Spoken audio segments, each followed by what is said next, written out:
pagi pemirsa, selamat berakhir pekan. Anda kembali menyaksikan Selamat Pagi Indonesia. Ada saya Valencia Melvinsi. Dan saya Jason Sambo. Pemirsa, biasanya kalau akhir pekan kayak gini waktunya untuk menikmati waktu di rumah, bersih-bersih gitu ya. Bersih-bersih ikan sapu seperti yang dilakukan akhir-akhir ini.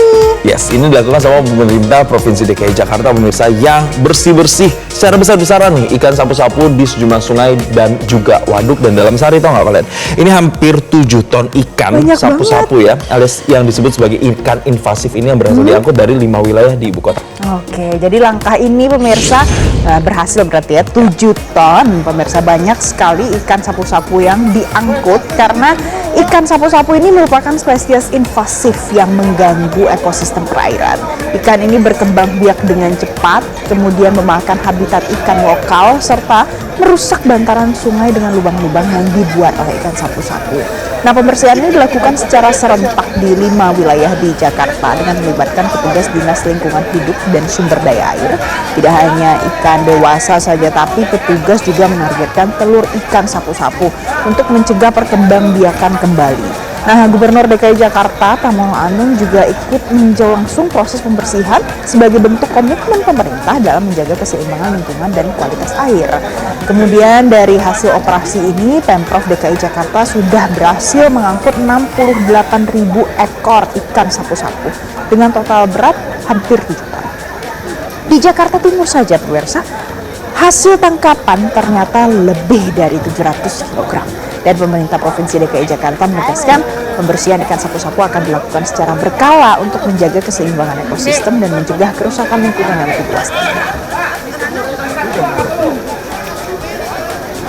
Ini sangat invasif, kemudian juga membuat ikan-ikan lain yang ada di tempat itu, terutama yang endemik lokal itu, hampir semuanya kemudian tidak bisa survive karena memang telurnya dimakan. Dan kemudian juga yang paling berbahaya adalah kemarin dalam rapat saya dilapori oleh kepala KKP bahwa di ikan ini rata-rata sudah 0,3, di atas 0,3 kadar residunya, dan itu berbahaya sekali.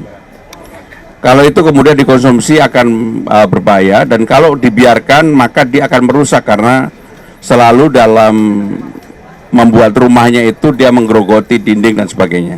Kalau tadi sudah bersih-bersih ikan sapu-sapu, kalau ini bersih-bersihnya kapan ya? Jadi, Valen, ada juga nih gunungan limbah cangkang kerang hijau di kawasan Kalibaru, Cilincing, Jakarta Utara yang udah makin mengkhawatirkan. Makin tinggi. Kan numpuk terus gitu. Bahkan sampai 3 meter pemirsa. Ini menimbulkan bau amis menyengat dan mengganggu warga sekitar. Informasinya tunggu apa lagi bersama Kata Oma.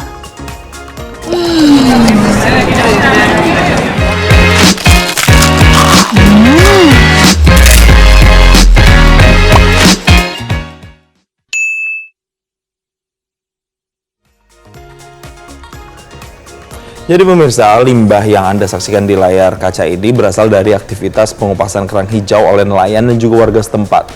Dan setiap harinya volume limbah sampah ini atau cangkang kerang ini terus bertambah, bahkan mencapai sekitar 5 ton pemirsa. Dan tentu kondisi ini tak hanya merusak pemandangan atau secara estetika, tapi juga bisa menimbulkan polusi udara yang berupa bau yang tidak sedap yang juga dirasakan oleh warga yang berada di sekitar dalam aktivitas kesehariannya. Dan selain itu, penumpukan limbah cangkang kerang ini juga bisa mengancam ekosistem pesisir karena berpotensi menyebabkan pencemaran lingkungan. Dan memang kalau kita lihat fenomena ini telah berlangsung selama 3 sampai dengan 4 tahun pemirsa, jadi cukup lama dan terus meningkat seiring aktivitas pengolahan kerang. Tapi untuk menyikapi kejadian ini, Suku Dinas Lingkungan Hidup bersama dengan Kementerian Lingkungan Hidup dan juga ada pihak swasta juga melakukan peninjauan untuk nanti bisa merumuskan langkah penanganannya seperti apa. Tapi limbah cangkang kerang ini memang juga memiliki potensi ekonomi sebenarnya kalau catatannya dikelola dengan baik. Misalnya nih, dapat diolah menjadi kerajinan misalnya atau bahan bangunan. Pupuk organik juga bisa pemirsa, sampai dengan produk-produk kebersihan. Tapi yang paling urgent adalah membersihkan ini dulu nih, biar nggak jadi polusi udara dan bisa menyebabkan dampak-dampak yang merugikan kesehatan masyarakat yang ada di sana juga, dan juga lingkungan pastinya. Iya, apalagi sampai 3 meter loh ketinggiannya itu. Ini perlu dapat perhatian khusus dan bisa ditangani sesegera mungkin. Sama seperti kemarin pemirsa, jadi ini di Stadion Utama Gelora Bung Karno Jakarta akan jadi panggung pertemuan para legenda sepak bola dunia. Jadi orang-orang akan datang ya kan untuk bertemu langsung dan melihat dalam ajang Clash of Legends 2026 yang mempertemukan Barcelona Legends melawan DRX World Legends. Oh, kita lihat nih pemirsa, jadi pertandingan eksibisi ini nanti akan digelar di GBK dengan menampilkan sejumlah pemain legendaris lintas generasi.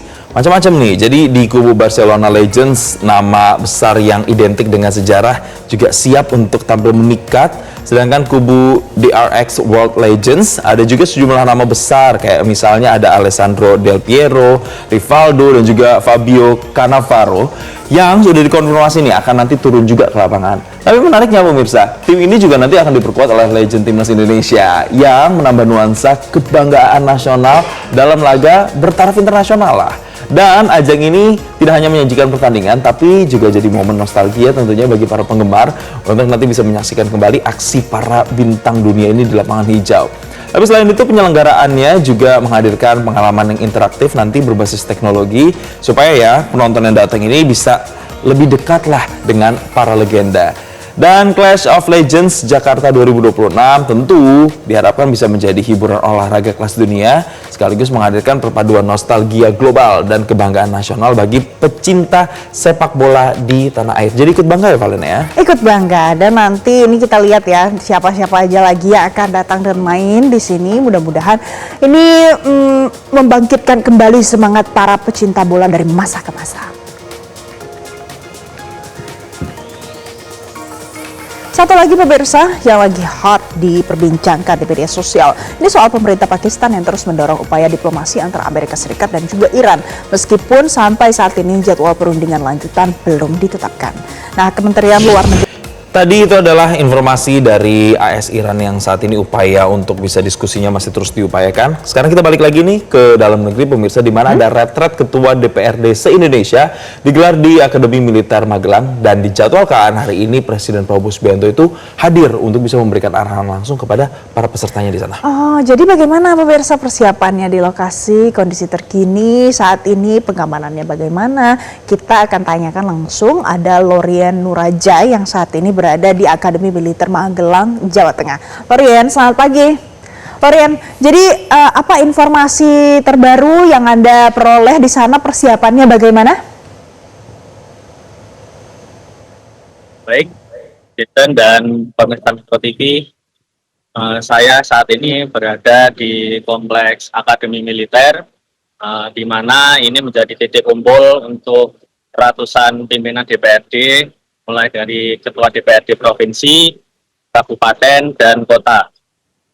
Retreat atau kursus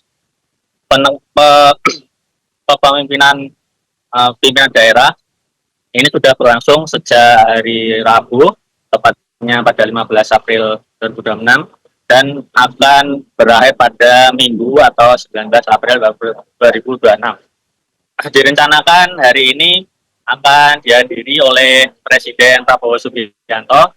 Hanya saja untuk jadwal atau kepastian kedatangan Presiden belum bisa dipastikan. Namun untuk hari keempat retreat ini, menteri-menteri sudah mulai berdatangan seperti Menteri Pertahanan, Menteri ESDM, dan beberapa menteri lain. Untuk hari-hari sebelumnya,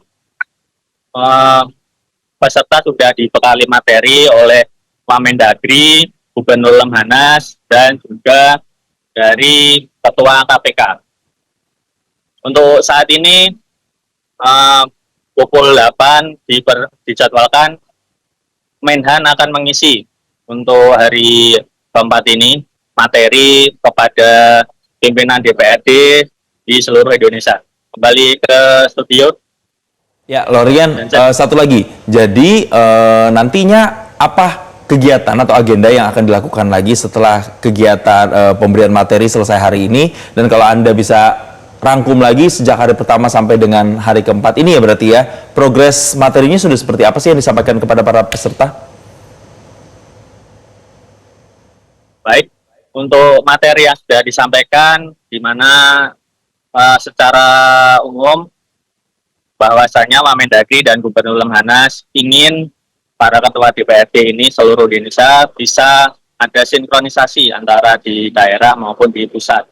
Ini demi program Astacita dari Presiden Prabowo Subianto dan Wakil Presiden Gibran Rakabuming Raka, supaya program-program yang dijalankan bisa berjalan maksimal, terutama saat ini dinamika geopolitik yang tengah memanas.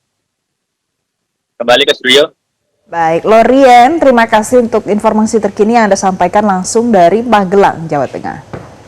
Dan pemirsa, kami masih akan kembali dengan sejumlah informasi lainnya, tapi usai jeda, salah satunya pemerintah Arab Saudi menetapkan batas akhir keberadaan jemaah umroh di Tanah Suci pada hari ini, 18 April 2026. Informasinya sesaat lagi.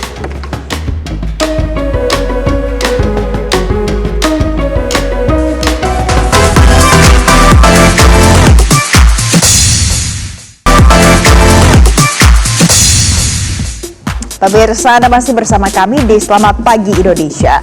Jadi pemerintah Arab Saudi menetapkan batas akhir keberadaan jemaah umroh di Tanah Suci pada hari ini 18 April 2026. Nah, kebijakan ini diambil guna membersihkan kawasan Mekah dan juga Madinah untuk persiapan penyambutan jemaah haji dari seluruh dunia.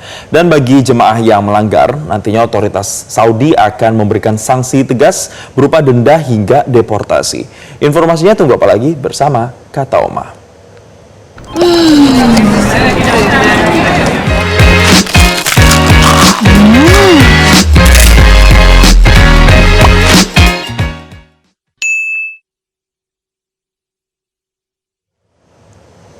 Pemirsa, menjelang masuknya musim haji tahun 1447 Hijriah, Kementerian Haji dan Umroh Arab Saudi resmi menutup akses bagi pemegang visa umroh.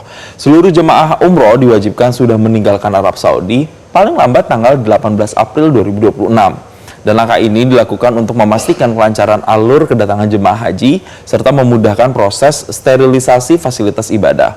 Otoritas terkait menegaskan visa umroh tidak dapat digunakan untuk beribadah haji, dan bagi warga negara asing yang masih bertahan melewati batas waktu akan dianggap sebagai pelanggaran imigrasi dengan ancaman deportasi dan cekal. Konsulat Jenderal Republik Indonesia di Jeddah juga terus mengimbau agar jemaah asal Indonesia mematuhi aturan ini agar tidak terjadi kendala hukum saat proses kepulangan ke tanah air.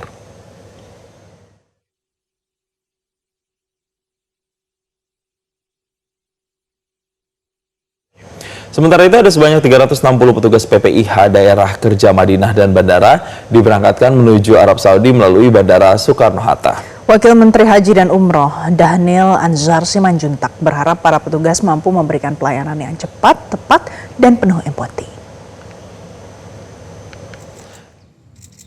Ratusan petugas penyelenggara ibadah haji atau PPIH mulai diberangkatkan ke Tanah Suci. Wakil Menteri Haji dan Umroh Dhanil Anzar Simanjuntak berharap petugas diharapkan mampu memberikan pelayanan yang cepat, tepat, dan penuh empati. 360 petugas PPIH daerah kerja Madinah dan bandara diberangkatkan menuju Arab Saudi melalui Bandara Soekarno-Hatta. Petugas akan bertugas memberikan pelayanan terbaik bagi jemaah haji Indonesia, mulai dari kedatangan di bandara hingga pelaksanaan ibadah di Tanah Suci. Keberangkatan PPIH ini menjadi bagian penting dalam persiapan penyelenggaraan Haji 1447 Hijriah. Wakil Menteri Haji dan Umroh, Dhanil Anzar Simanjuntak, dalam pelepasan di Asrama Haji Pondok Gede, menyampaikan bahwa petugas memikul amanah besar dari masyarakat. Petugas diharapkan mampu memberikan pelayanan yang cepat, tepat, dan penuh empati, mengingat karakter jemaah Indonesia yang sangat beragam. Dengan keberangkatan ini, diharapkan seluruh rangkaian penyelenggaraan Haji 2026 dapat berjalan lancar dan memberikan kenyamanan bagi seluruh jemaah Indonesia. Jelas nanti petugas haji akan dipersiapkan skema-skema kontingensi, artinya skema-skema kedaruratan. Nanti tim ini kan sebagian besar yang berangkat pertama adalah tim Linjam, dan mereka terdiri dari TNI, Polri, kemudian ada teman-teman wartawan yang juga bertugas dan teman-teman yang bertugas di bandara. Jadi memang untuk contingency plan atau kemudian kedaruratan nanti di sana tim akan dipersiapkan.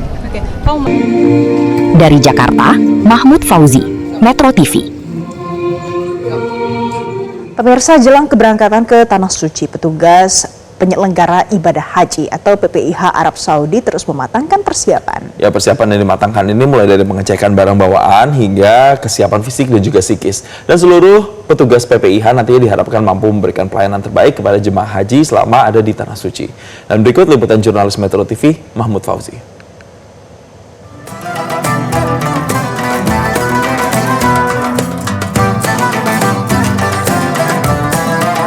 Saat ini sebanyak 460 petugas PPI Arab Saudi telah melakukan persiapan dan juga pemeriksaan terakhir terhadap barang-barang bawaannya sebelum melakukan penerbangan ke Tanah Suci, tepatnya melalui Bandara King Abdul Aziz di Jeddah, Arab Saudi.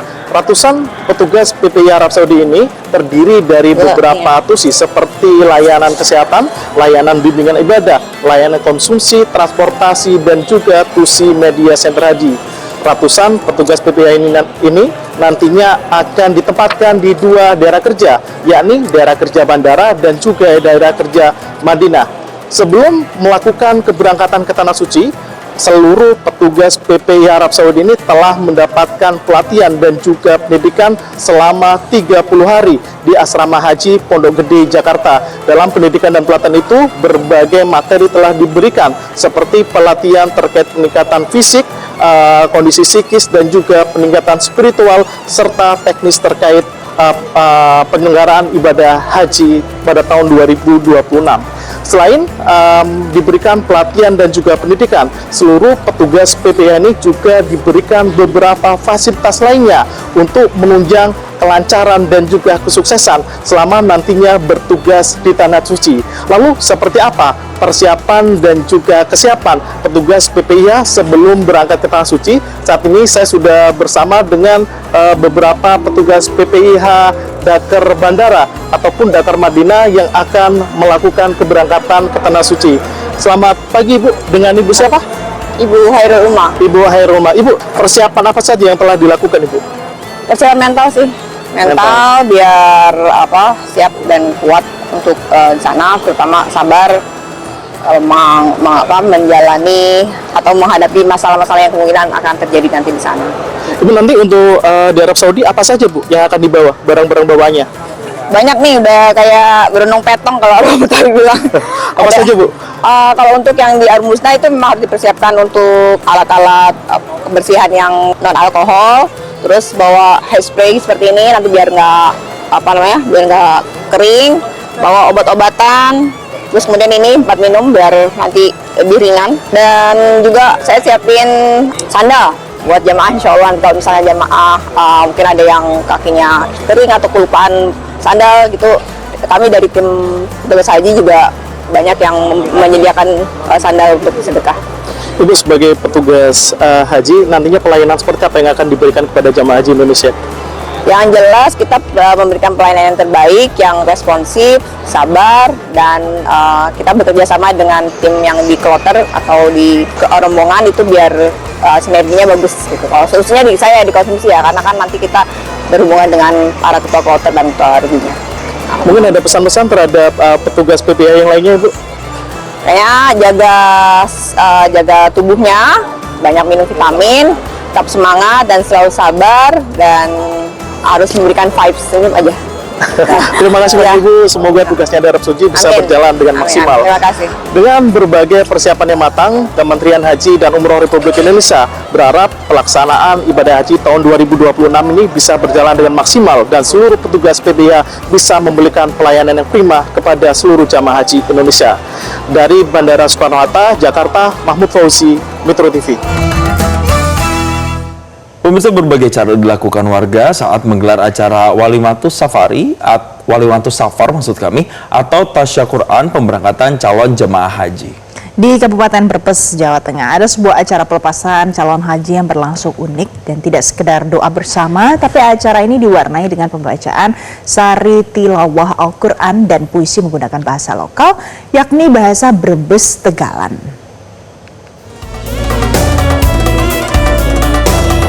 Nuansa kearifan lokal terasa kental dalam acara Walimatus Safara atau tasyakuran pasangan suami istri Imam Humedi Suhemin dan Widyawati Abu Khair di kediaman mereka di Desa Wangandalem, Kecamatan Brebes. Acara diawali dengan pembacaan ayat Al-Quran, dan menariknya, sari tilawah atau terjemahan ayat suci ini dibacakan dengan dialek khas Brebes Tegalan oleh Zahra Zetira, seorang guru bahasa Indonesia. Gusti Allah Maha Benar, Gusti Allah kue ngelakoni haji. Bagi Imam Humedi, keberangkatan tahun ini merupakan anugerah yang tak disangka.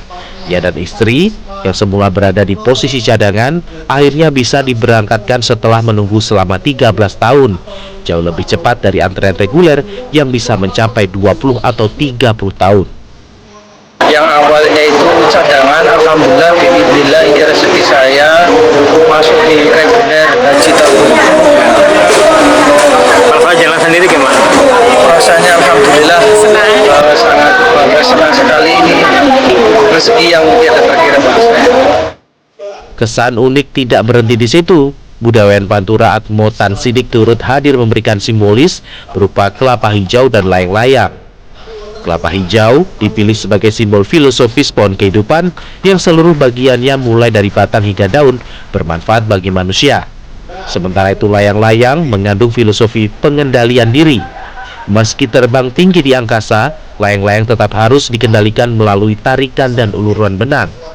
Hal ini dimaknai agar para jamaah haji tetap rendah hati dan mampu menjaga diri dari segala godaan saat berada di tanah suci maupun sekembalinya ke tanah air.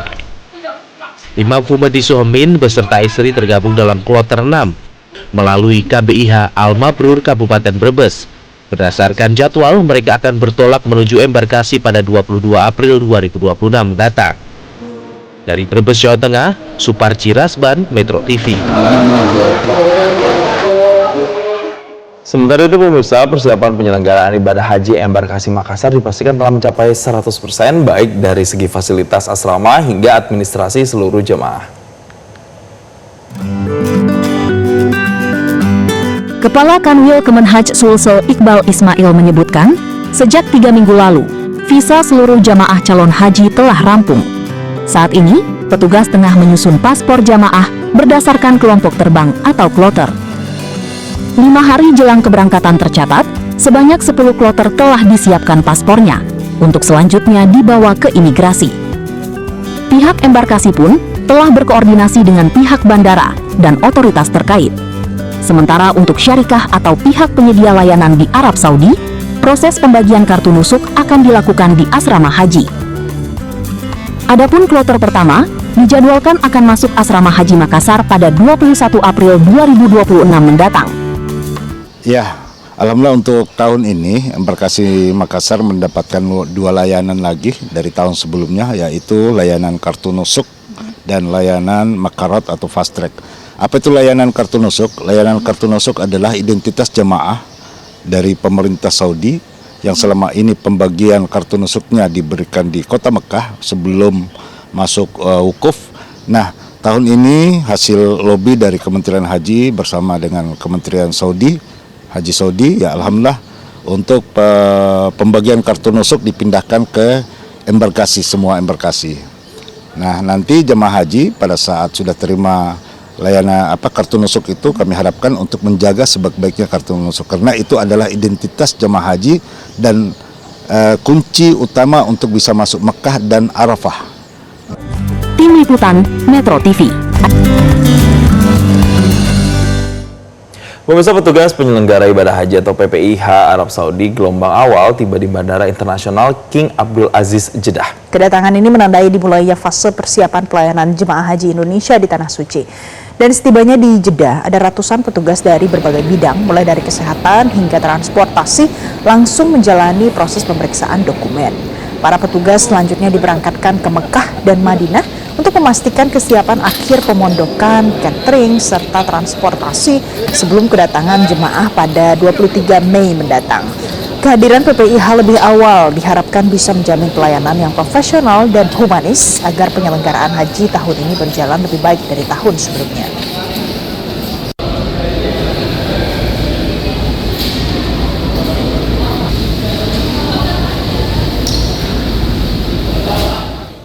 Dan pemirsa, kami masih akan kembali nanti usai jeda. Ada informasi menarik, kawasan Candi Borobudur mencetak sejarah baru nih dengan digelarnya Kirap Pusaka Nusantara untuk pertama kali.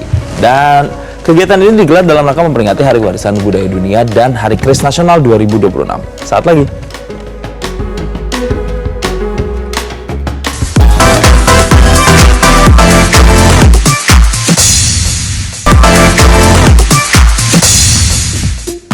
Pemirsa, kami lanjutkan kembali informasi dalam Selamat Pagi Indonesia. Ini ada informasi soal sepulang dari lawatan kenegaraan ke Rusia dan juga Prancis, Presiden Prabowo Subianto menggelar rapat terbatas bersama dengan sejumlah Menteri Kabinet Merah Putih di Wisma Danantara. Ratas ini membahas percepatan program-program strategis pemerintah di berbagai bidang serta tindak lanjut penguatan kerjasama Indonesia dengan negara-negara mitra.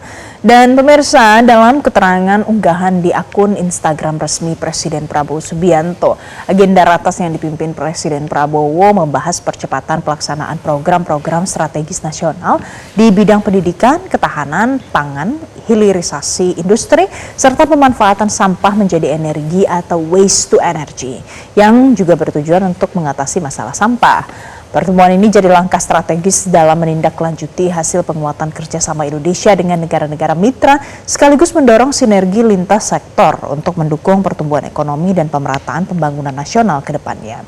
Ratas dihadiri sejumlah menteri, antara lain Menteri Koordinator Bidang Perekonomian Airlangga Hartarto, Menteri Luar Negeri Sugiono, Menteri Sekretaris Negara Prasetyo Hadi, Menteri SDM Bahlil Lahadalia, Menteri Investasi dan Hilirisasi Rosan Roslani, Menteri Pendidikan Tinggi Sains dan Teknologi Brian Yuliarto, Mentan Andi Amran Sulaiman, Menteri KKP Sakti Wahyu Trenggono, Seskap Teddy Indrawijaya, serta Chief Technology Officer Danantara.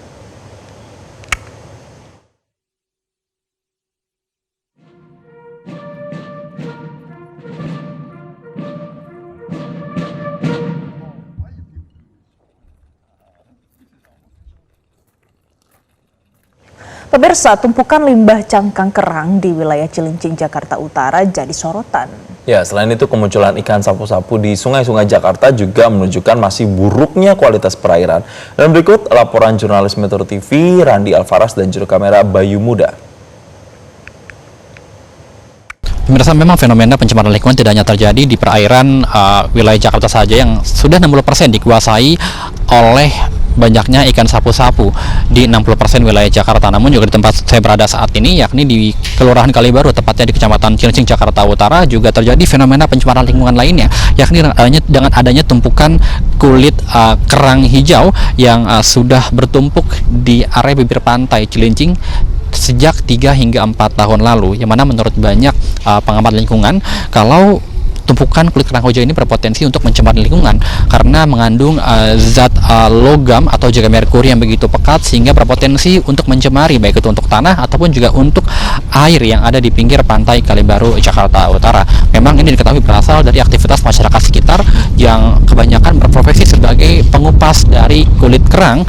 Hal ini ditandai dengan adanya banyaknya agen penjual beli kerang hijau di area pinggir pantai dari Cilincing, Jakarta Utara. Dan setelah dikupas, kebanyakan dari mereka membuang kulit sampah bekas kerang hijaunya di area bibir pantai. Tentu selain berpotensi untuk mencemari lingkungan, ini juga mengundang bau yang tidak sedap, bau amis yang begitu pekat hingga ini mengganggu banyak aktivitas warga sekitar. Tentu warga sangat berharap bahwa fenomena pencemaran lingkungan baik dari ikan sapu-sapu yang hingga saat ini juga sudah dilakukan banyak operasi penangkapan ikan sapu-sapu di hampir wilayah Jakarta, dan juga banyak warga juga yang berharap agar fenomena tumpukan cangkang kerang hijau ini segera bisa diatasi, karena selain mengganggu aktivitas masyarakat, ini juga berpotensi untuk mencemari lingkungan sekitar. Semoga harapan besar dari masyarakat, ada upaya dari pemerintah Jakarta untuk bisa mengatasi permasalahan ini. Dari Jakarta, Randi Alfaras, Bayu Muda, Metro TV. Pemirsa, kawasan Candi Borobudur mencetak sejarah baru dengan digelarnya Kirap Pusaka Nusantara untuk pertama kali. Dan kegiatan ini digelar dalam rangka memperingati Hari Warisan Budaya Dunia dan Hari Keris Nasional 2026. Ada Menteri Kebudayaan Fadlizon yang menyebut bahwa ajang ini menjadi langkah nyata untuk bisa memperkuat identitas nasional melalui pelestarian tradisi. Pemirsa, suasana hikmat menyelimuti kawasan Candi Borobudur saat ribuan warga dan budayawan mengikuti Kirap Pusaka Nusantara. Dan kirap perdana ini menjadi momentum ganda memperingati Hari Warisan Budaya Dunia dan juga Hari Keris Nasional. Menteri Kebudayaan Fadlizon menyebut pemilihan Borobudur sebagai lokasi kirap menegaskan posisi Borobudur sebagai simbol peradaban dan warisan budaya dunia. Kegiatan ini juga melibatkan budayawan, seniman, serta masyarakat dari 20 desa di sekitar Borobudur dengan menampilkan beragam atribut budaya dan prosesi tradisi.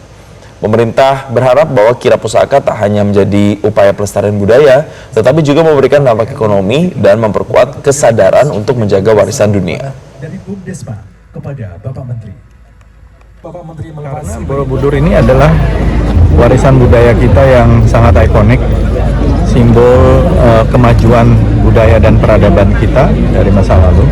Biasanya kan kirap pusaka ada juga di keraton-keraton di Solo, misalnya di Yogyakarta atau di berbagai tempat lain. Nah, ini untuk pertama kalinya kita lakukan juga di Borobudur dan disambut dengan antusias oleh masyarakat juga dan oleh komunitas ya, termasuk oleh warga dari Perkerisan, dari SNKI dan paguyuban-paguyuban yang ada. Pemirsa, ibu yang bayinya nyaris tertukar di Rumah Sakit Hasan Sadikin Bandung bernama Nina Saleha resmi melaporkan seorang perawat berinisial N ke Polda Jawa Barat. Jadi perawat ini sebelumnya diduga menyerahkan bayi Nina ke orang tidak dikenal. Pelaporan ini dilakukan setelah somasi yang dilayangkan Nina dan tim kuasa hukumnya ke pihak RSHS Bandung hanya mendapatkan jawaban tertulis dan isinya dianggap bertolak belakang dengan peristiwa yang dialami Nina sebagai korban. Menurut kuasa hukum Nina, Mira Widiawati, karena jawaban somasi tidak sesuai, maka pihaknya bersama klien melaporkan perawat N ke Polda Jawa Barat. Dan perawat N ini dilaporkan melanggar pasal 450 dan pasal 452 KUHP yang mengatur tentang tindak pidana penculikan. Ini didasari oleh hasil konsultasi yang dilakukan korban dengan Direktorat PPO Polda Jawa Barat. Diharapkan dengan adanya laporan tersebut, peristiwa yang sebenarnya dialami oleh korban bisa terkuak dan yang bersalah segera ditindak.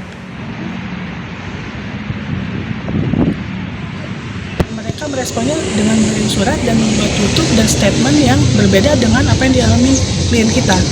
Jadi kemarin Ibu Nina Saleha berniat untuk membuatkan LP, gitu.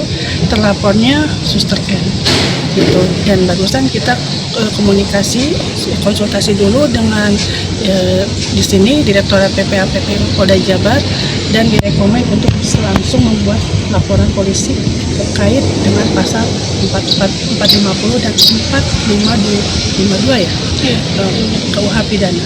Rumah Sakit Hasan Sadikin Bandung mengakui bayi milik seorang ibu bernama Nina Saleha sempat tertukar saat proses penyerahan bayi pada tanggal 8 April lalu. Ya, pihak rumah sakit menyebut bahwa kejadian tersebut dipicu faktor distraksi petugas dan membantah adanya praktik penjualan bayi.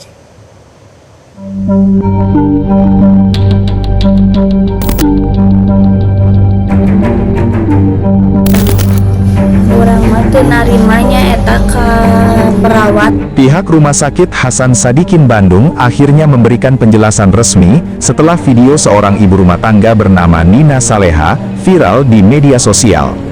Dalam video tersebut, Nina Saleha menyatakan bayinya diduga sempat tertukar saat proses penyerahan di rumah sakit.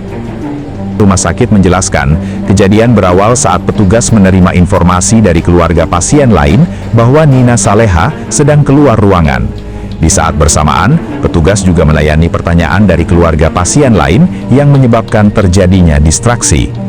Akibat kondisi tersebut, bayi sempat diserahkan kepada ibu dari pasien lain, namun kesalahan tersebut segera disadari dan bayi langsung diambil kembali. Sebagai tindak lanjut atas insiden tersebut, petugas yang terlibat telah dinonaktifkan sementara. Pihak rumah sakit menyatakan kejadian ini menjadi bahan evaluasi internal untuk meningkatkan kualitas pelayanan dan keamanan prosedur penyerahan bayi agar lebih aman dan profesional. Kami berpandangan permasalahan ini sebenarnya telah selesai melalui penjelasan dari petugas kami di ruangan NACU. Selain itu, petugas kami juga telah meminta maaf atas ketidaknyamanan tersebut dalam kaitannya dengan isu yang beredar di media sehubungan dengan adanya dugaan praktek ilegal ataupun lainnya adalah tidak benar. Pada prinsipnya, kami menyebut baik atas keluhan, masukan, dan harapan dari masyarakat luas sebagai bagian dari proses evaluasi dan peningkatan kemampuan dalam pemberian pelayanan kesehatan yang aman dan profesional. Iwan Gumilar, Bandung, Jawa Barat, Metro TV. Usai jeda pemirsa untuk Anda, Menteri Perang Amerika Serikat Pete Hegseth mengancam akan menyerang infrastruktur penting Iran bila negosiasi kedua gagal lagi. Hegseth mengklaim kalau kekuatan militer Iran saat ini melemah. Sesaat lagi.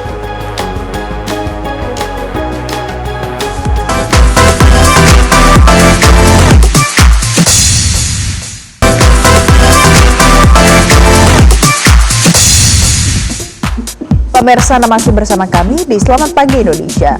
Menteri Perang Amerika Serikat Pete Hegseth mengancam akan menyerang infrastruktur penting Iran bila negosiasi kedua gagal lagi. Hegseth mengklaim kekuatan militer Iran saat ini melemah. Pemirsa, ancaman Hegseth itu disampaikan menyusul manuver agresor Amerika Serikat yang masih memblokade Selat Hormuz.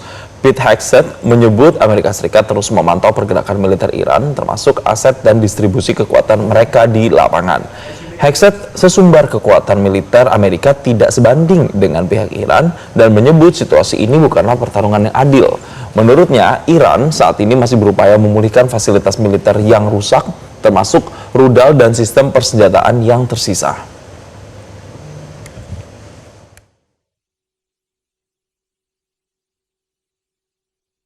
Which is where we'll start with a message to Iran's military leadership, to the KH leadership and IRGC leadership. We're watching you. Our capabilities are not the same, our military and yours. Remember, this is not a fair fight. And we know what military assets you are moving and where you are moving them to. While you are digging out, which is exactly what you're doing, digging out of bombed out and devastated facilities, we are only getting stronger. You are digging out your remaining launchers and missiles with no ability to replace them. You have no defense industry, no ability to replenish your offensive or defensive capabilities. You only have what you have. You know that, and we know that. You can move things around, but you can't actually rebuild. You can dig out for now, but you can't reconstitute. But we can. We are reloading with more power than ever before, and better intelligence, even more importantly, better intelligence than ever before, as you expose yourself with your movement to our watchful eye. We are locked and loaded on your critical dual-use infrastructure, on your remaining power generation, and on your energy industry.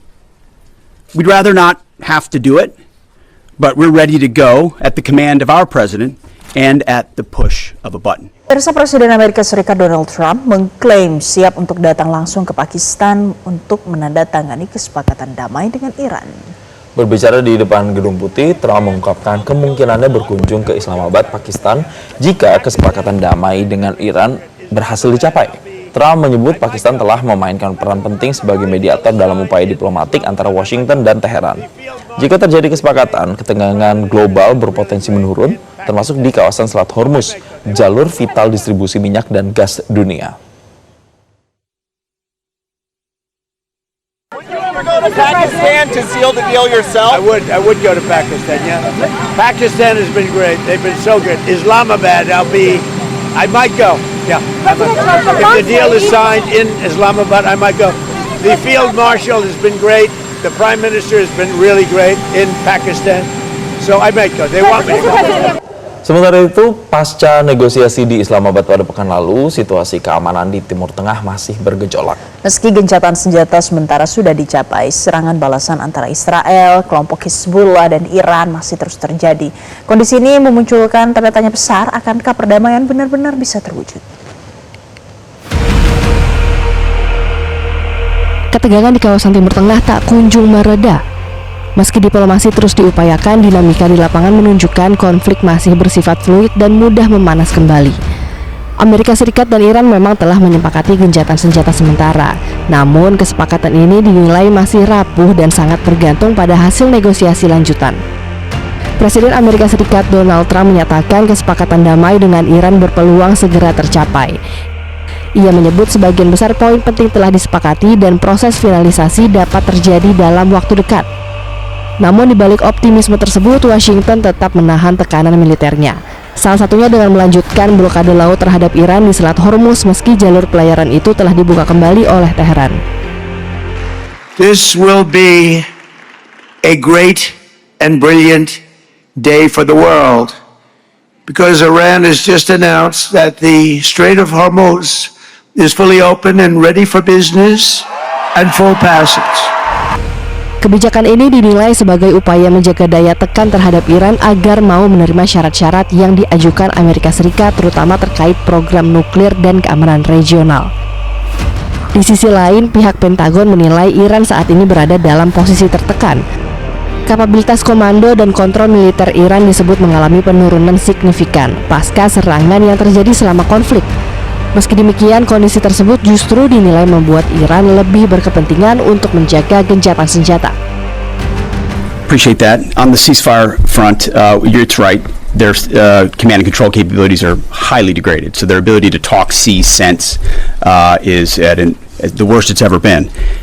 But their motivation to want to stay in the ceasefire is very high. Because they understand that a violation of that ceasefire means a commencement, once again, of Admiral Cooper's forces, which went very poorly for them. So they have a high incentive to maintain that ceasefire, even though they can't talk and organize as well as they'd like to. Di tengah situasi eksternal yang memanas, tekanan politik di dalam negeri Amerika Serikat juga turut meningkat. Sejumlah politisi dari Partai Demokrat dikabarkan mengusulkan pemakzulan Menteri Pertahanan Amerika Serikat Pete Hegseth. Usulan ini muncul terkait dugaan keterlibatan dalam keputusan militer yang dinilai tidak memiliki dasar hukum yang kuat atau disebut sebagai illegal war. Situasi ini menambah kompleksitas konflik karena tidak hanya berdampak pada hubungan internasional tetapi juga stabilitas politik domestik Amerika Serikat. Sementara itu, ketegangan antara Israel dan kelompok Hizbullah di Lebanon Selatan masih terus terjadi. Serangan balasan dilaporkan masih berlangsung meski dalam intensitas yang berfluktuasi. Kondisi ini memperkuat kekhawatiran bahwa gencatan senjata yang ada saat ini hanya bersifat sementara dan dapat runtuh sewaktu-waktu. Tim Liputan Metro TV. Pemirsa, Paus Leo XIV mengkritik para penguasa perang yang dinilai merusak dunia melalui konflik dan juga eksploitasi. Seruan damai ini disampaikan saat kunjungannya ke Bamenda, wilayah di Kamerun yang dilanda konflik separatis selama hampir 1 dekade. Kedatangan Paus Leo XIV disambut antusiasme warga yang memadati jalan dan merayakan kunjungan bersejarah ini. Di Saint Joseph Cathedral Bamenda, Paus Leo XIV memimpin pertemuan lintas agama bersama tokoh tradisional, pemuka Kristen, Muslim, dan biarawati Katolik. Pertemuan ini bertujuan mendorong perdamaian serta menegaskan peran kolaborasi lintas iman dalam mengakhiri konflik. Paus Leo XIV juga mengingatkan agar agama tidak dijadikan alat untuk membenarkan kekerasan maupun kepentingan politik dan ekonomi. Paus Leo XIV menyerukan perubahan arah secara tegas, menjauhi konflik dan eksploitasi demi masa depan yang lebih damai dan adil.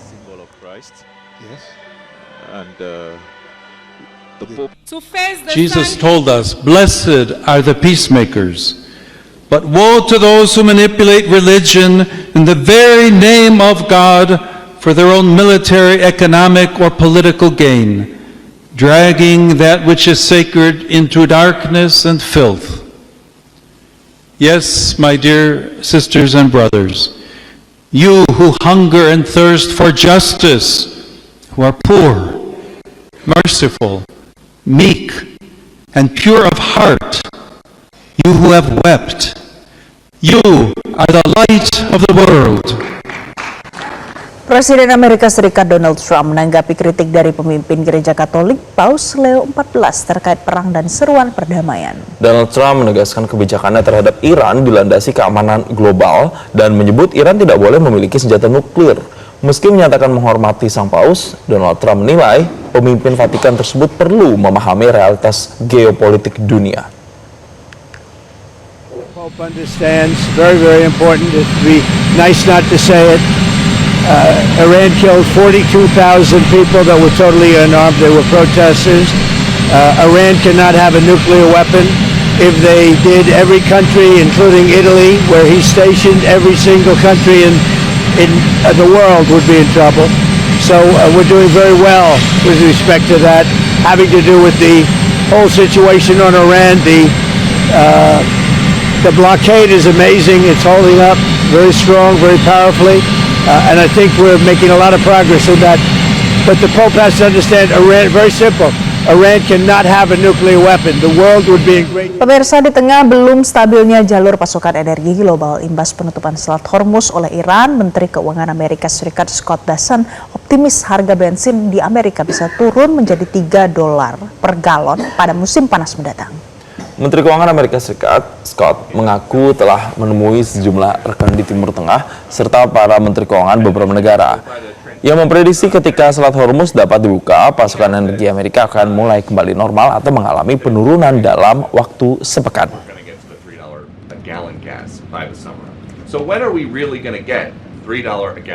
Usai jeda pemirsa, kami akan hadirkan ulasan lain untuk Anda soal Kemendikti-Saintek dan Kemenpora resmi menjalin kerjasama untuk memperkuat ekosistem olahraga di lingkungan kampus. Selengkapnya usai jeda.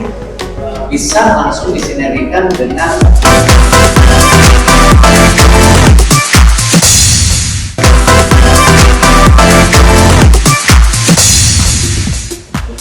Anda kembali bersama kami di Selamat Pagi Indonesia, pemirsa. Poros perlawanan Islam di Lebanon Hizbullah masih melancarkan serangan balasan beberapa jam sebelum diumumkan gencatan senjata di Lebanon. Israel membombardir Lebanon untuk misi memperluas wilayah jajahan.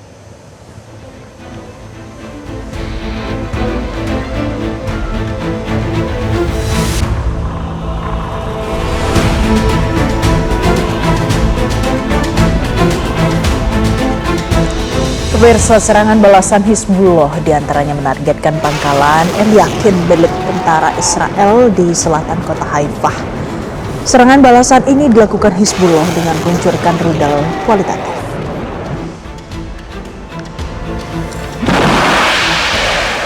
Dan selain menargetkan pangkalan Israel, operasi perlawanan pejuang Hizbullah juga berhasil menargetkan tank Merkava tentara Israel di kota Taibeh, Lebanon Selatan.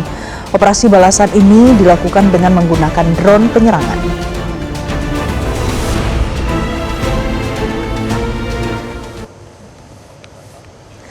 Rudal dan drone balasan Hizbullah diantaranya juga menghantam wilayah Israel di Naharia, dan lembaga medis Israel Magen David Adom mengatakan seorang pria terluka akibat serpihan di Naharia.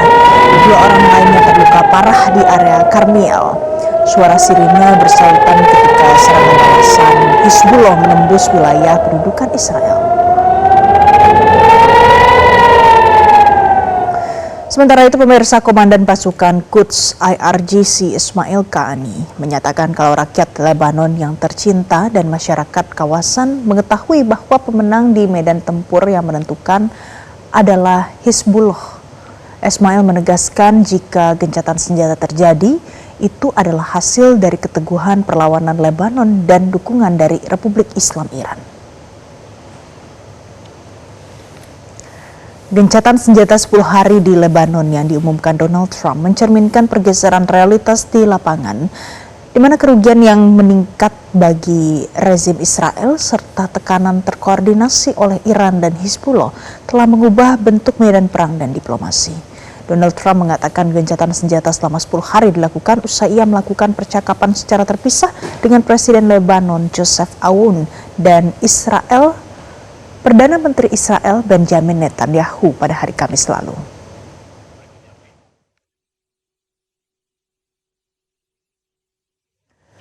Pemirsa, Israel membombardir kawasan industri dan perbelanjaan Taufir di kota Nabatiyah, Lebanon Selatan.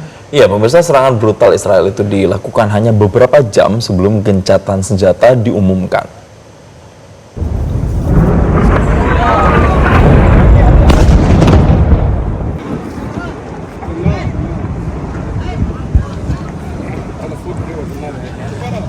Serangan udara brutal dari pesawat tempur dan drone Israel membombardir wilayah Lebanon Selatan. Israel menargetkan kawasan industri, pusat perbelanjaan Taufir, kota Farman, Arnon, Aba, dan Yahmor al-Shekif. Di lokasi lain, pasukan penjajah Israel menargetkan jalan raya Habush di Nabatiyeh yang mengakibatkan seorang warga yang sedang mengendarai sepeda motor terbunuh.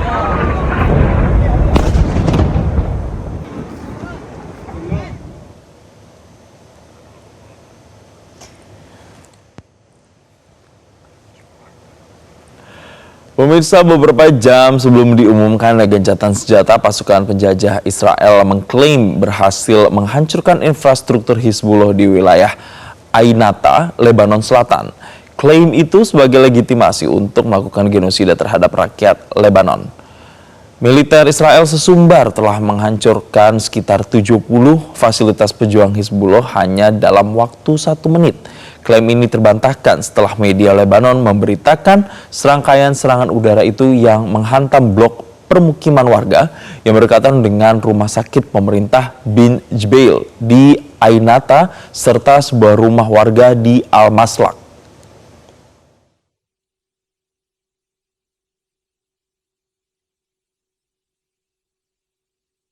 Menteri Luar Negeri Iran Abbas Araghchi mengatakan dalam sebuah unggahan di platform media sosial X hari Jumat bahwa jalur pelayaran di Selat Hormuz penuhnya terbuka selama sisa periode gencatan senjata di Lebanon. Sejalan dengan gencatan senjata di Lebanon, Iran memastikan jalur pelayaran untuk semua kapal komersial melalui Selat Hormuz dinyatakan sepenuhnya terbuka.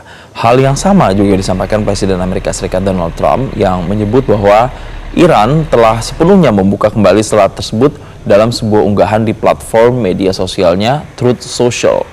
Meski demikian, Trump juga mencatat bahwa blokade angkatan laut akan tetap berlaku sepenuhnya terkait dengan Iran hingga kesepakatan damai dengan Iran tercapai. Trump menyebut proses negosiasi akan berjalan cepat karena sebagian besar poin telah dinegosiasikan.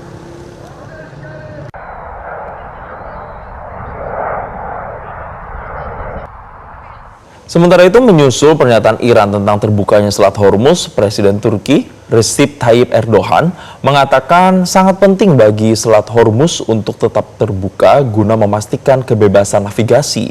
Pernyataan Erdogan ini disampaikan di tengah forum diplomasi Antalya, Turki beberapa saat setelah Menteri Luar Negeri Iran Abbas Araghchi mengunggah di akun X-nya bahwa jalur untuk semua kapal komersial melalui Selat Hormuz dibuka sepenuhnya sesuai dengan gencatan senjata di Lebanon.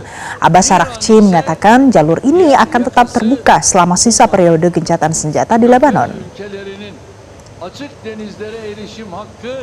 Dalam kesempatan ini juga Presiden Erdogan bertemu dengan Perdana Menteri Pakistan Shehbaz Sharif. Pertemuan ini terjadi ketika gencatan senjata 10 hari yang dimediasi oleh Pakistan berlaku di Lebanon antara Israel dan Hizbullah.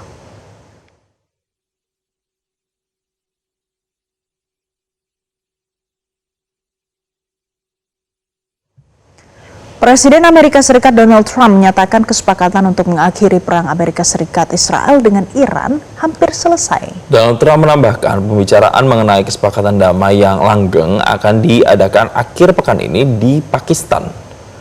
Pemirsa, di tengah lawatannya ke Beijing, Tiongkok, Trump mengatakan bahwa Iran setuju untuk menangguhkan program nuklirnya tanpa batas waktu dan tidak akan menerima dana beku apapun dari Amerika Serikat.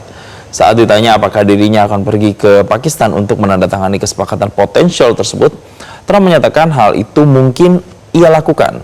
Trump menambahkan bahwa dirinya belum memutuskan siapa yang akan memimpin delegasi Amerika Serikat untuk pembicaraan dengan pejabat Iran untuk menandatangani perjanjian tersebut. Trump kembali membantah bahwa moratorium program nuklir Iran akan berakhir setelah 20 tahun, melainkan tidak ada batasan tahun. Iran belum berkomentar tentang kesepakatan apapun dengan Amerika Serikat tersebut.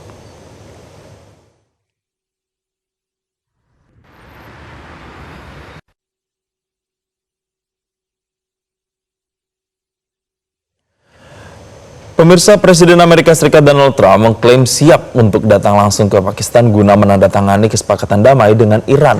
Donald Trump menyatakan Pakistan sudah memainkan peran penting sebagai mediator dalam upaya diplomatik antara Washington dengan Teheran. Dan berbicara di depan Gedung Putih, Donald Trump mengungkapkan kemungkinannya untuk berkunjung ke Islamabad, Pakistan kalau kesepakatan damai dengan Iran berhasil dicapai.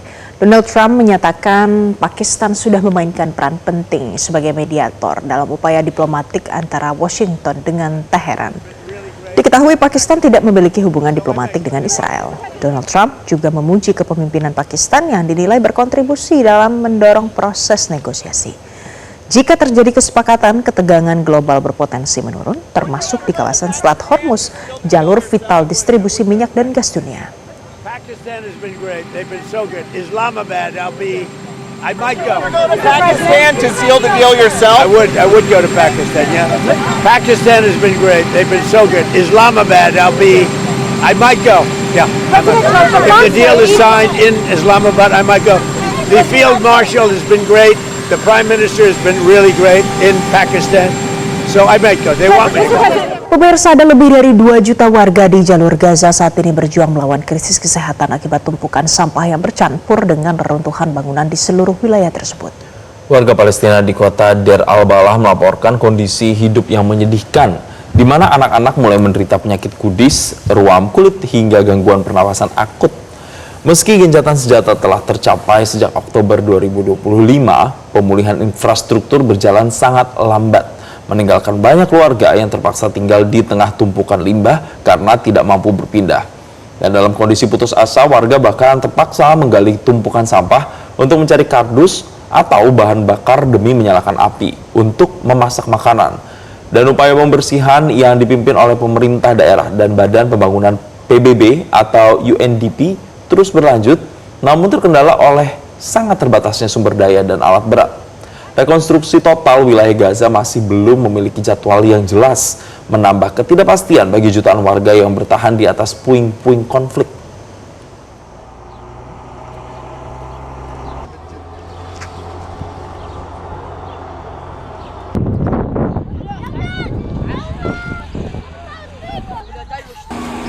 Usai jeda pemirsa, kami masih akan kembali untuk Anda, jadi tetaplah bersama kami.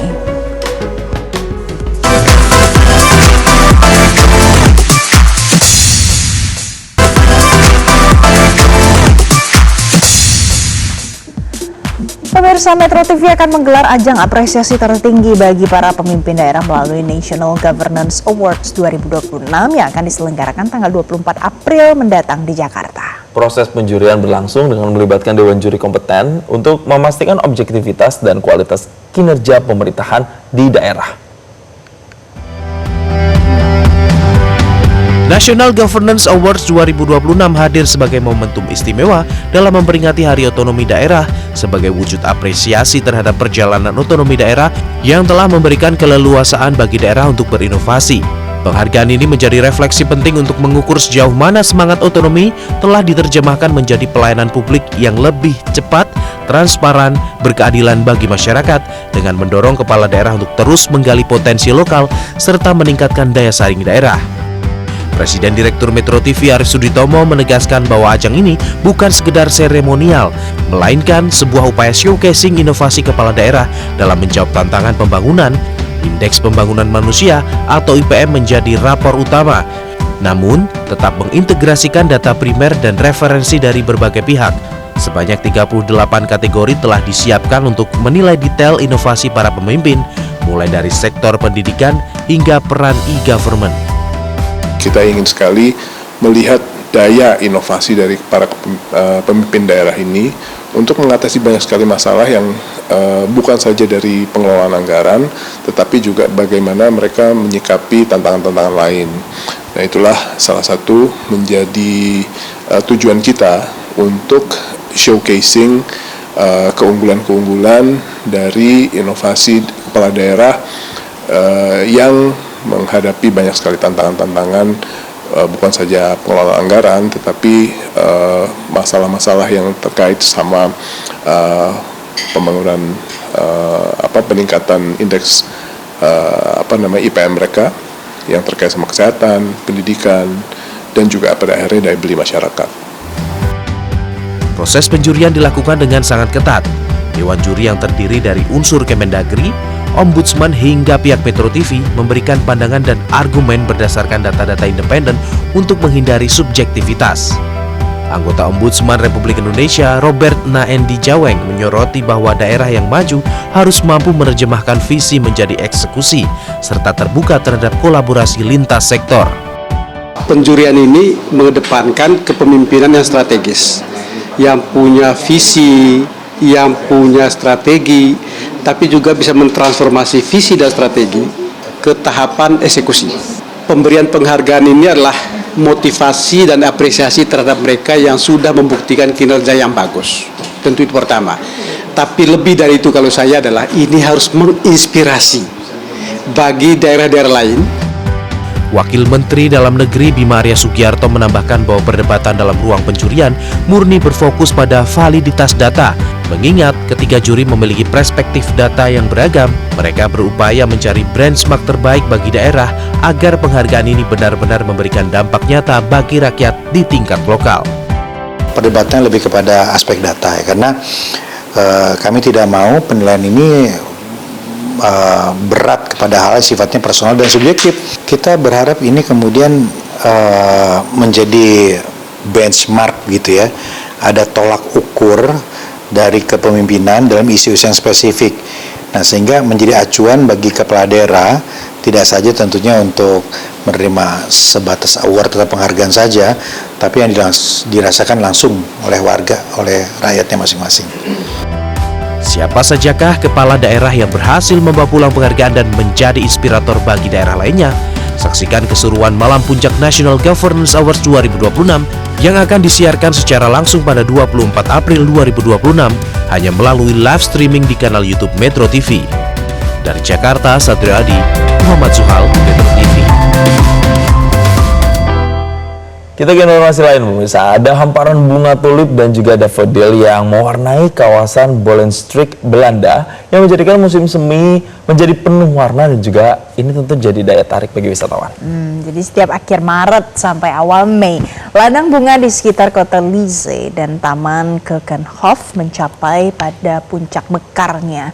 Rekaman pada hari Rabu kemarin memperlihatkan hamparan bunga berwarna kuning, merah, dan juga biru dengan para wisatawan yang berfoto serta berjalan di antara ladang. Warga lokal dan turis juga terlihat bersepeda melewati jalur bunga menikmati suasana musim semi yang menawan. Belanda dikenal sebagai pemimpin global industri bunga, menguasai 50% ekspor bunga potong dunia dengan nilai lebih dari 4 miliar dolar per tahunnya. Negeri kincir angin ini juga unggul dalam teknologi budidaya. Ini memungkinkan produksi bunga hampir terjadi sepanjang tahun.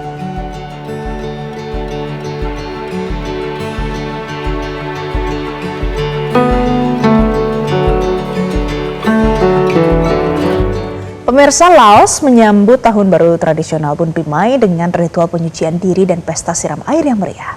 Ada jutaan warga yang merayakan Bun Pimay di ibu kota Vientiane dan berbagai kota lain di Laos. Rekaman memperlihatkan peserta festival membawa pistol air dan selang dan menyemprotkan air di jalan-jalan pusat kota. Keramaian berlangsung hingga malam diiringi musik dan juga pertunjukan budaya di sana.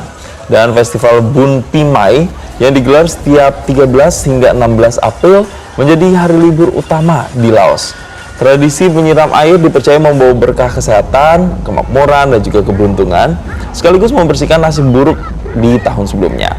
Pemerintah mendorong warga dan wisatawan untuk merayakan dengan penuh hormat, karena perayaan ini menandai berakhirnya musim kemarau dan dirayakan oleh hampir 8 juta penduduk Laos.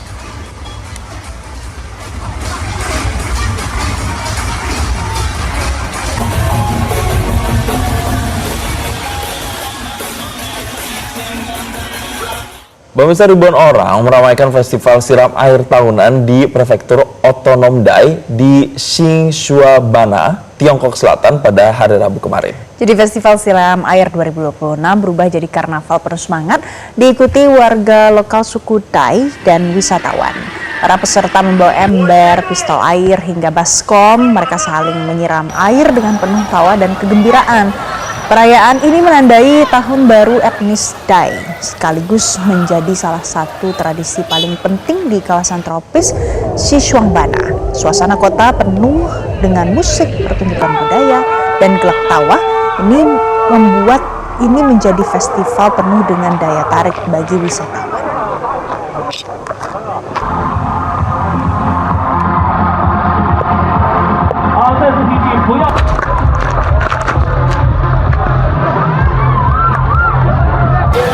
Pemirsa, di Rusia, kita pindah ke negara lain ya Jason. Ini ada seekor luwak madu yang mencuri perhatian publik karena hewan ini namanya Neo, menunjukkan kecerdasannya dengan memecahkan teka-teki supaya bisa dapat makanan. Masa sih, saya jadi penasaran sepintar itu apa enggak ya? Coba kita lihat sama-sama nih pemirsa.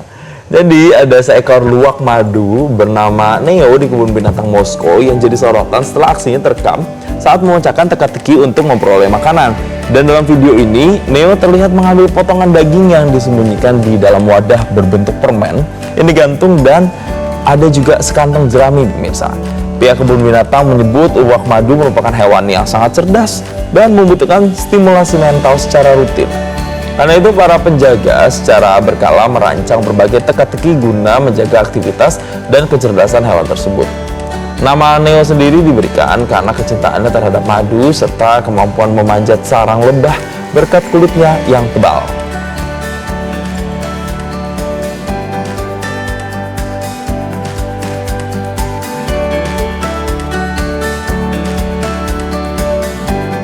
Nah, kita ke Tiongkok lagi nih pemirsa. Ada musim rebung tahunan yang kembali dimulai di sana. Oke, dan momen ini jadi waktu yang paling ditunggu-tunggu khususnya bagi panda raksasa yang menjadikan rebung sebagai makanan favorit mereka.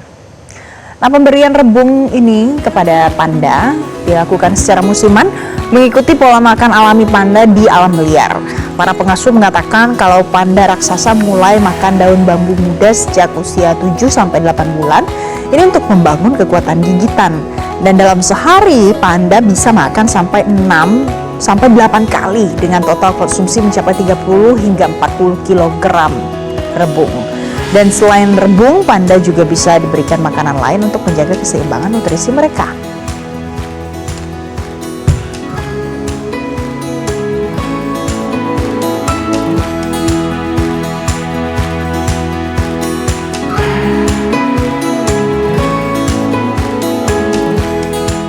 Pemirsa, informasi tadi mengakhiri jumpa kita pagi ini. Saya Valencia Batensi. Dan saya Jason Sambo pamit. Terima kasih telah menyaksikan dan sampai jumpa.